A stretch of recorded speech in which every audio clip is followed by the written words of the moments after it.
This is Princess Readwell and the Taste from Kids Reading Corner 207. And today we're going to read Rocket Science, written by Brandon T. Snider, illustrated by Simone Buonfantino. And it's in the book of 5-minute Marvel stories. Now we're going to start. This place stinks, Rocket shouted after a very long journey.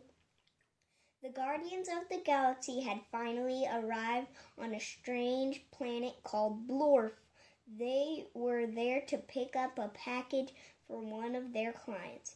The heroes looked out on the eerie landscape from their spaceship, the Milano. Star-Lord was excited for a new adventure, but Gamora was already anxious to leave. "Let's get what we came here for and be gone," she said. Drax nodded his head in agreement. Rocket sniffed the air around him.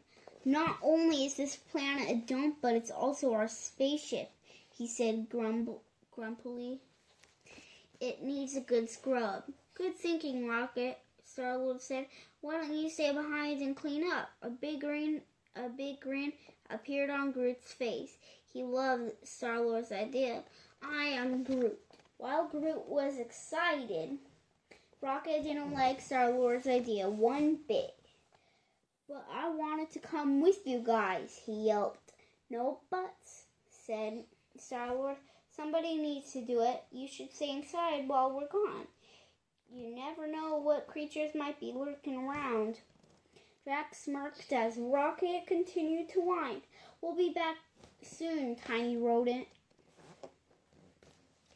Rocket hated being left behind to do the team's dirty work. Star-Lord has got a lot of nerve telling me what to do, Rocket grumbled. "Did everyone bang their heads and forget I'm a genius?" Groot put his hand on Rocket's shoulder, hoping to calm him down. "I am Groot," he said softly. Then suddenly, Rocket had a bright idea. Groot, old buddy, you and I are going to find a way to make this place sparkle without having to lift a finger," Rocket said. "How does that sound?" Groot wasn't sure what to say. He just shrugged. "There's an old cleaning bot we can use to do all the work," Rocket said, impressed by his own quick thinking. "It's in my box of special science stuff." He hauled out a giant crate filled with hundreds of gadgets and began to rampage. Crash! Boom! Slam! Groot ducked for cover as Rocket tossed his gizmos in every direction. "Here's my old laser pointer, and that's my Kree chemistry set and smoothie maker. Oh, look, a miniaturized thermonatron collider. I wonder where that went," Rocket said as he continued to dig deeper into the box. "One of these days I need to have a cosmic yard sale." Soon the Milano was covered in more junk than before. "Here we go. Come to Papa," Rocket exclaimed, reaching in the box. He held a clunky contraption in the air like a trophy. "It's my old size-changing ray. Let's see if I can get this thing working." He pressed a few buttons. Shazak! Suddenly a purple laser blasted from the size-changing ray and hit Groot right in the belly, causing him to grow bigger. "I am Groot?" he asked. The settings might be off. "Let me try again," Rocket says. The size-changing ray fired once more. Shazak! This time it made Groot enormous. "I am Groot!" he exclaimed. Rocket was flustered. He desperately tried to fix the broken device. "This should do the trick," Rocket said. The side-changing ray fired once more. Shazak! With that, Groot returned to normal size. Rocket set the aside the size-changing ray. Come on, let's find that cleaning bot and get the show on the road. As Rocket looked through the box of science stuff, Groot opened up a storage locker to find the cleaning bot staring back at him. I am Groot, he exclaimed. Well, what do you know? Rocket said. Let's do this, Rocket exclaimed. He turned a knob on the back of the bot, and a jumble of mechanical arms appeared out of nowhere. Uh-oh, the bot started screeching. Malfunction, malfunction. Instead of cleaning the Milano, the bot began smashing everything to bits. Almost all of Rocket's science stuff had quickly been turned into scrap metal.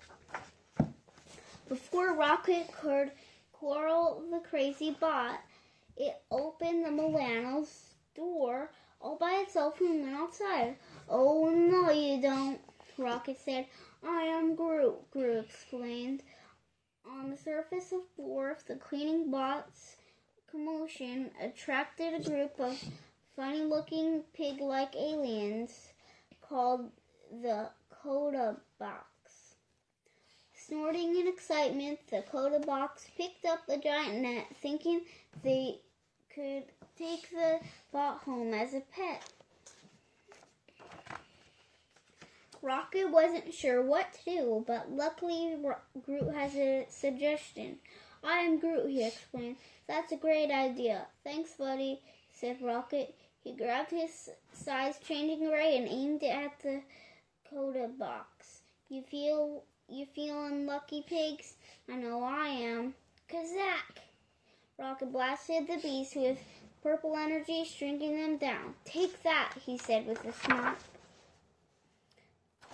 This is my chance to save the day. I got to act fast, Rocket said. With tool in hand, he jumped on the bot's back. In an instant, it was fixed. Watch this. The cleaning bot swept the tiny Box into its dustbin without a second thought. Then the bot raced into the Milano as quick as lightning. Look at it go, Rocket shouted.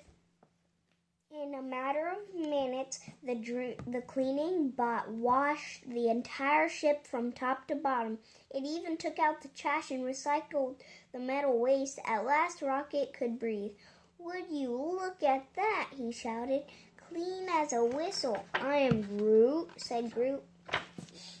When Star-Lord, Gamora, and Drax returned from their mission, they were impressed how clean everything looked. Nice work, Rocket, Star-Lord said. The Milano looks great. Rocket grinned. I can't take all the credit, he said, picking up Groot. After all, I did have a little help. The end. Thanks for listening and read lots.